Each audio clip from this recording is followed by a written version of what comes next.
Ya, itu kita lihat bagaimana kemudian Pak Prabowo emang betul-betul marah ya dengan banyaknya aksi tindakan-tindakan yang melanggar hukum dan Betul. juga tindakan korupsi di Indonesia.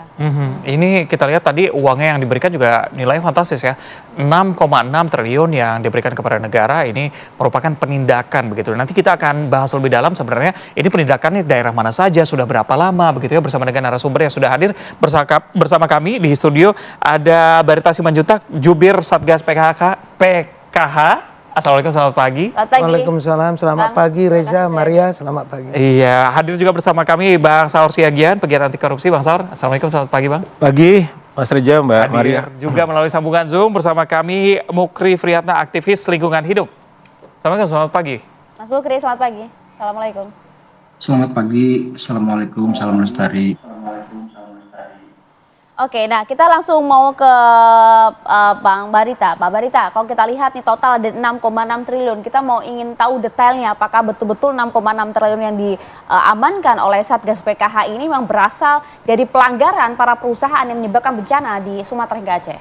Ya, yang pertama dulu saya perlu sampaikan bahwa Satuan Tugas Penertiban Kawasan Hutan ini dibentuk dengan Perpres 5 tahun 2025 tanggal 21 Januari 2025. Satu, yang kedua, Satgas ini sudah bekerja semenjak Januari sampai sekarang. Ya. Dan pada bulan November kemarin terjadi bencana. Jadi ada dua hal di sini. Pertama, capaian kinerja Satgas itu pada waktu konferensi pers 24 Desember kemarin itu adalah capaian progres terakhir ya dari selama Januari, yaitu ada 4 juta hektar lahan kawasan hutan yang telah dikuasai kembali, dan ada sekitar ya yang kemarin itu 6 triliun 625 miliar 294 juta 190.469. Itu terdiri dari dua, penagihan denda administratif yang sudah berjalan itu 2,3 triliun ya, dan penyelamatan keuangan negara dari tindak pidana korupsi yang ditangani oleh Jaksa Agung Muda Pidana Khusus itu senilai 4,2 triliun. Dalam perkara dugaan tindak pidana korupsi pemberian fasilitas ekspor CPO dan importasi gula. Jadi itu ada dua yang dilaporkan karena Satgas Penertiban Kawasan Hutan ini kan secara administratif ada di Kejaksaan Agung. Nah, sekaligus dilaporkan dua capaian itu. Nah, untuk pengambil alihan penguasaan kembali kawasan hutan itu adalah tahap kelima ini. Dari total semenjak Januari sudah diselamatkan 4.081 juta hektar, dan tahap 5 kemarin melengkapi yang 4 juta hektar itu ada 893.000 hektar. Itu sudah diserahkan kepada Kementerian Kehutanan yang berupa konservasi yang kemarin Taman Nasional Tesonilo itu, dan kemudian kepada Kementerian Keuangan, dari situ ke BPI Danantara dan Agrinas Palma Nusantara melengkapi capaian yang sudah 1,5 juta hektar kemarin. Begitu. Oke, berarti ini penindakan dari Januari sampai dengan November begitu ya? Selama kurang lebih 1 tahun. Daerahnya mana saja? Itu kalau meliputi kalau yang diserahkan lahan sawit itu dari 124 subjek hukum. Itu ada korporasi dan ada orang perorangan di 6 provinsi. Ya, itu yang lahan perkebunan sawit yang sudah diserahkan seluas 204.575.383 hektar ya. Kemudian untuk konservasi itu pemulihan kembali kawasan hutan itu dari 9 provinsi. Sedangkan dana tadi dua saya katakan denda administratif karena Satgas Penertiban Kawasan Hutan memiliki kewenangan satu melakukan denda administratif, yaitu pengelolaan kawasan hutan yang ilegal ditagih. Yang kedua penguasaan kembali yang tadi 4 juta hektar, dan ketiga ada pemulihan aset. Jadi ini progres yang dilakukan dalam kurang dari 1 tahun dari Januari sampai Desember. Termasuk 3 provinsi yang mengalami bencana ini. Nah, yang kedua, di 3 provinsi ini investigasi dilakukan, sebab itu dari hasil investigasi Satuan Tugas Penertiban Kawasan Hutan dan kemudian dari hasil penelitian lembaga interdisipliner ITB, itu ditemukan ada korelasi antara alih fungsi kawasan hulu sungai yang ada di hutan dan karena itu kawasan hutan menjadi kewenangan Satgas untuk menertibkan. Itu juga telah dilakukan investigasi, pemanggilan, klarifikasi terhadap 27 korporasi dan individu orang perorangan yang diduga kuat punya kontribusi terhadap banjir bandang di Aceh, Sumatera Utara, dan Sumatera Barat. Oke. Nah, Artinya 27 korporasi yang dipanggil itu, mohon maaf, jadi maksudnya 2,4 triliun denda administrasi kehutanan itu bukan berasal dari 27 korporasi ini ya? oh bukan. Karena ini kan masih investigasi. Iya, masih investigasi. 27 korporasi dan orang perorangan itu adalah yang diinvestigasi dan diduga kuat terlibat dalam pengalihan fungsi daerah aliran sungai di hulu. Maka kemarin Jaksa Agung tegas menyatakan melanjutkan investigasi ini dan melakukan penegakan hukum yang tegas sehingga ke depan tidak ada lagi alih fungsi yang melanggar ketentuan dan pelanggaran hukum serta evaluasi terhadap celah kerawanan dalam regulasi kita. Oke, kita ke Bang Mukri. Bang Mukri, tadi sudah dijelaskan bahwa penindakan sudah dilakukan sejak Satgas ini bekerja Januari sampai dengan November 2025. Jumlahnya tadi uangnya cukup fantastis, 6,6. Tanggapan Anda seperti apa? Apakah ini penindakan sudah cukup efektif atau bagaimana Anda melihatnya? Ya, terima kasih Bang Reja. Ini kan untuk trigger awal ya. Jadi ya kita menghormati ya, apa yang telah dilakukan oleh Satgas Penertiban Kawasan Hutan. Tapi yang menjadi soal kalau kemudian dia hanya fokusnya pada kawasan hutan, maka bisa diasumsikan yang akan ditindak semata-mata adalah praktek-praktek ilegal pada wilayah kawasan hutan. Tanyanya bagaimana pada praktek-praktek ilegal yang tidak dilakukan dalam kawasan hutan. Karena itu sejak lama sebetulnya kita mendorong supaya yang diperluas bangun Satgasnya itu adalah tidak semata pada sektor kehutanan, tapi pada sektor penyelamatan sumber daya alam, karena banyak tambang ilegal di mana-mana, bukan cuma di dalam kawasan hutan, termasuk juga di wilayah pesisir dan pulau-pulau kecil. Nah, kita berharap kalau sebetulnya ini diperluas, maka sebetulnya tindak kerugian negara yang selama ini telah seperti oleh Walhi contoh dilaporkan gitu ya, pada pihak Kejaksaan Agung pada bulan Mei yang lalu kalau tidak salah, itu kan nilainya ratusan triliun juga. Jadi akan jauh lebih besar sebetulnya jika kemudian Satgas yang telah bekerja dibangun sekarang ini itu diperluas perannya. Nah, kami misalnya masih ingat sampaikan dan saat itu TV1 juga mengklarifikasi kepada kami terkait dengan apakah betul bahwa sumber daya alam Indonesia itu 70% dikuasai oleh pihak tertentu. Nah, saya jelaskan ketika waktu itu Pak Luhut masih kepala KSP ya, kepala staf kepresidenan, betul. Ini buktinya. Jadi ada misalnya korporasi yang itu lahannya lebih dari 4 juta hektar untuk perkebunan sawit. Belum lagi yang lain-lain. Ini baru satu contoh. Karena itu sebetulnya konteks ketidakadilan inilah yang harus dijawab oleh negara saat ini dengan cara memperluas, memperkuat, membentuk Satgas untuk memulihkan kembali kepercayaan publik, memulihkan kembali lingkungan hidup yang telah hancur lebur, merawat, menjaga sumber daya alam yang selama ini dirampok. Dirampoknya itu bukan lagi dicuri. Kalau dicuri kan namanya juga maling. Maling itu yang nyumput-nyumput. Ini masalahnya dirampok. Cara merampoknya juga cilakanya itu adalah diundang. Itu yang bikin beda. Nah, kenapa kemudian negara harus memperluas gerakan Satgas ini, memperbesar peran fungsinya supaya lagi-lagi kekayaan negara ini bisa terselamatkan dan betul-betul digunakan sampai untuk di sana rakyat. dulu, Bang Mukri. Seperti tumpukan uang yang sampai di sana dulu Bang Mukri. Ya, sampai di sana dulu Bang Mukri. Coba kita langsung minta respon dari Pak Barita. Jadi mengapa kemudian Satgas ini tidak diperluas begitu ya, sekaligus begitu bekerjanya terkait dengan tidak hanya di kehutanan saja, tapi juga ke sumber daya alam kita gitu. Ya, pertama kita kan negara hukum. Landasan bekerja Satgas itu harus landasan hukum agar output kinerjanya itu dapat dipertanggungjawabkan secara hukum. Landasannya adalah Peraturan Presiden Nomor 5 2025 yang memberikan kewenangan di kawasan hutan. Tapi tadi yang disampaikan oleh Pak Mukri saya kira relevan juga ke depan.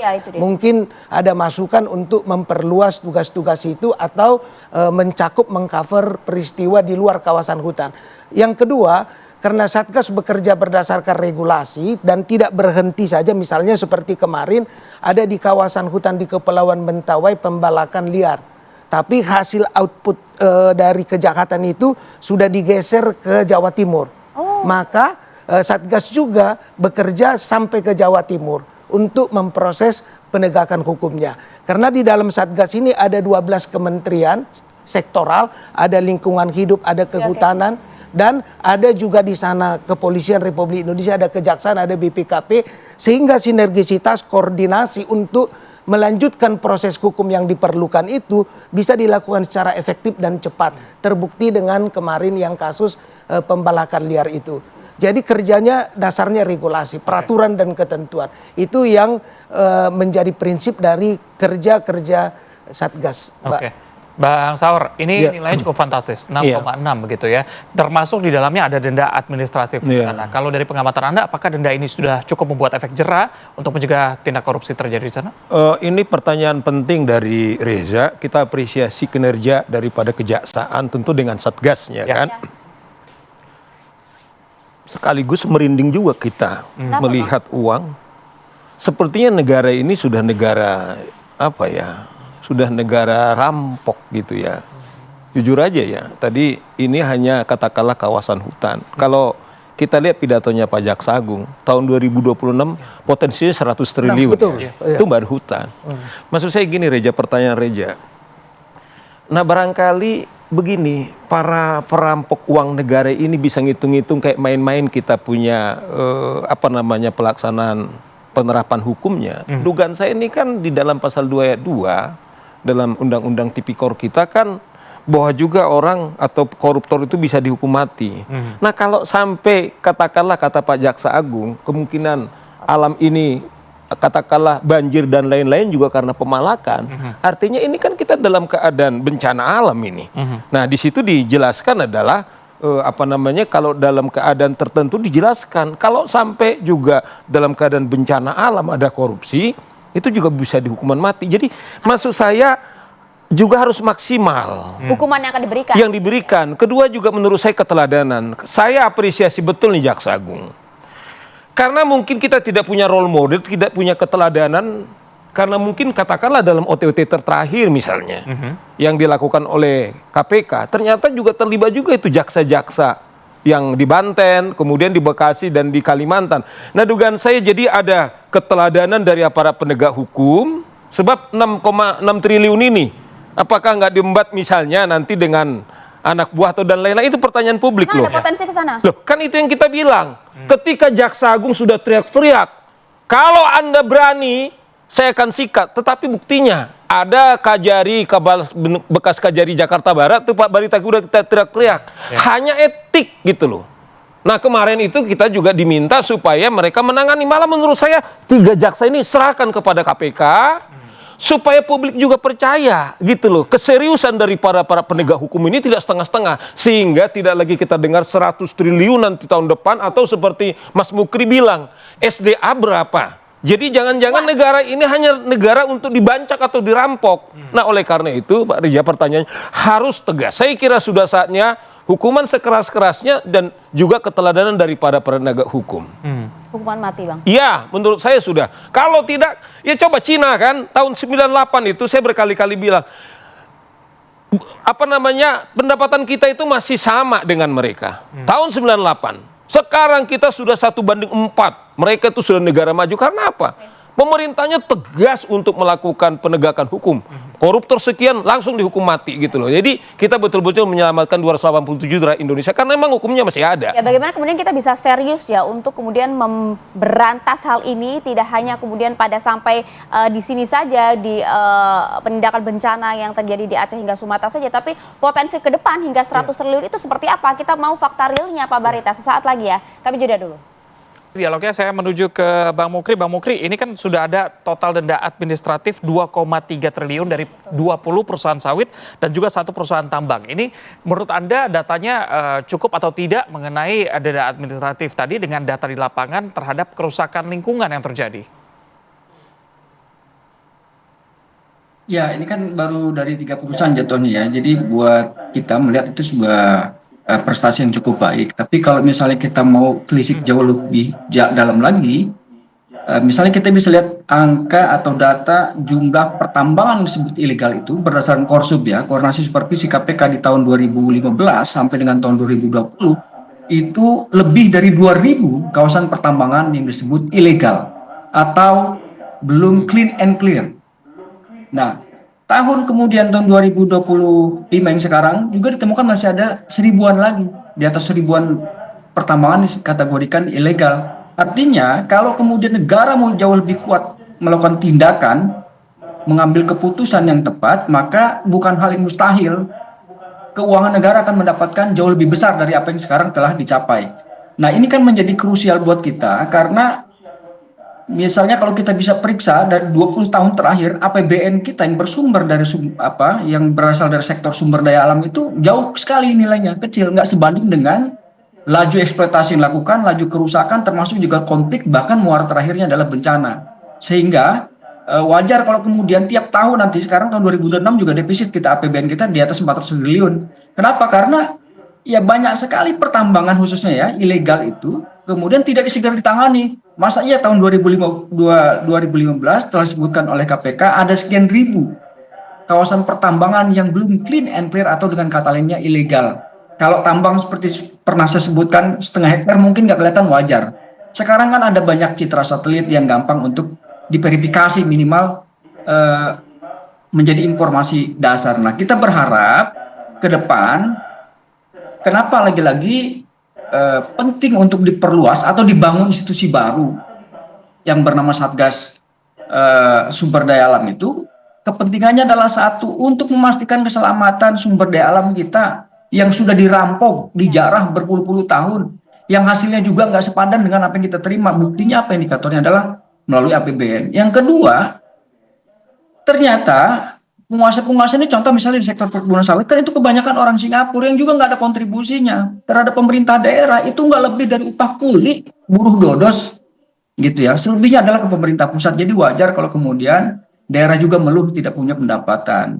Yang terjadi adalah konflik. Nah, saat konflik ini bukan orang pengusaha yang sampai orang meninggal tertembak, yang terjadi adalah petani dalam konflik agraria dengan APH, aparat penegak hukum. Nah, kita berharap pentingnya dibangun kemudian satgas baru ataupun diperluas satgas PKH ini kewenangannya, karena bukan cuma persoal kawasan hutan, pulau-pulau kecil sekarang ini banyak yang dikapling kepemilikannya oleh warga negara yang berkebangsaan asing. Ya, dengan cara kawin mawin itu kan bagian strategi. Kita khawatirkan bahwa ini adalah bagian dari infiltrasi, cara mereka masuk bagaimana untuk menguasai teritori Indonesia. Kita berharap apa yang telah terjadi di Sumatera ini menjadi pintu masuk, trigger, karena sudah ribuan nyawa menjadi korban. Saatnya lah tahun 2026 ini negara, bukan lagi pemerintah gitu. Karena saya yakin kalau pemerintah nggak kuat. Kenapa? Karena ada kebijakan itu lahirnya dari DPR. Misalnya apa contohnya? Oke, baik. HGU kita itu umurnya sekarang 90 tahun, melampaui dari target yang pertama 35 tahun. Artinya kita sampai kapanpun akan banyak utang terus. Nggak akan yang namanya mimpi sejahtera, walaupun Pak Prabowo ngegebrak-gebrak ngomong gitu ya. Nggak akan. Kalau tanpa tindakan yang bareng oleh negara. Jadi insaf bareng, hentikan semua kerusakan lingkungan, hentikan semua kejahatan perampokan sumber daya alam kita. Dan segera atasi semampunya. Jadi jangan cuma kuat di media, bahasanya omong-omong, tapi realitasnya nihil di lapangan. Itu yang sekarang ditunggu oleh masyarakat Sumatera yang menjadi korban bencana ekologis. Maaf, bukan bencana alam. Kenapa? Karena kalau kategorinya bencana alam, maka nggak bisa tuh orang dituntut secara pidana perdata terhadap pihak-pihak berkontribusi terhadap bencana Sumatera.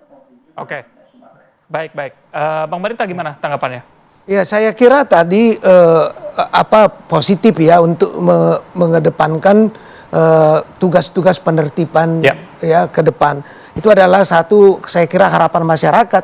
Dan kemarin di depan Bapak Presiden, Jaksa Agung telah menegaskan komitmennya melakukan penegakan hukum yang tegas, bahwa kekayaan alam kita tidak hanya boleh dinikmati oleh segelintir kelompok, tetapi oleh masyarakat dan seluruh rakyat.